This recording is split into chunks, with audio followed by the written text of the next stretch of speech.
ഇതിലുള്ള പ്രവർത്തനങ്ങൾ എന്ന് പറയുമ്പം അകത്തും ഇതുപോലെ ചേഞ്ചസ് ഉണ്ടാകും. അതുപോലെ ഹീറ്റ് വരും, പിന്നെ അതുപോലെ തന്നെ സെൻസർ കാര്യങ്ങൾ ഇഷ്യൂ, പിന്നെ ഹീറ്റാണ് ഏറ്റവും കൂടുതൽ. ഹീറ്റും അതുപോലെ ഡിസ്ചാർജ്, ബാറ്ററി ഡിസ്ചാർജ് ആവുന്നതാണ് ഏറ്റവും കൂടുതലും ഈ LED-യിൽ നിന്നും LCD-യിൽ വരുന്ന പ്രശ്നങ്ങൾ.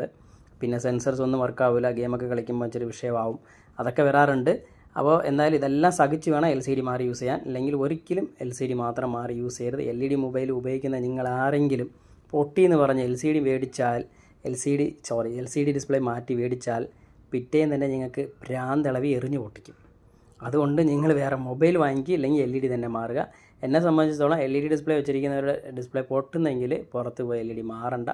ഒന്നെങ്കിൽ LCD മാറി അതിൻ്റെ ഡേറ്റാസ് എടുത്തിട്ട് ആ മൊബൈലും കൊടുത്തിട്ട് LED പുതിയ മൊബൈൽ മേടിക്കുക, അതായിരിക്കും നല്ലത്. കാരണം ഒരു സമാധാനം ഉണ്ടാവില്ല. ഒരു സമാധാനം എന്ന് പറഞ്ഞാൽ ഒരു സമാധാനം ഉണ്ടാവില്ല. അങ്ങനെ വല്ല നിങ്ങൾ ആരെങ്കിലും LED ഡിസ്പ്ലേ മൊബൈൽ ഉപയോഗിച്ചിട്ട് LCD മാറ്റി യൂസ് ചെയ്ത് അതിൻ്റെ എക്സ്പീരിയൻസ് നിങ്ങൾ എങ്ങനെ ഉണ്ടായിരുന്നുള്ളത് കമൻറ്റ് ചെയ്യാൻ മറക്കല്ലേ. ഭ്രാന്ത് എന്ന് പറഞ്ഞാൽ ഭ്രാന്തളവും കേന്തി അടിക്കും, അതാണ് അതിൻ്റെ യഥാർത്ഥ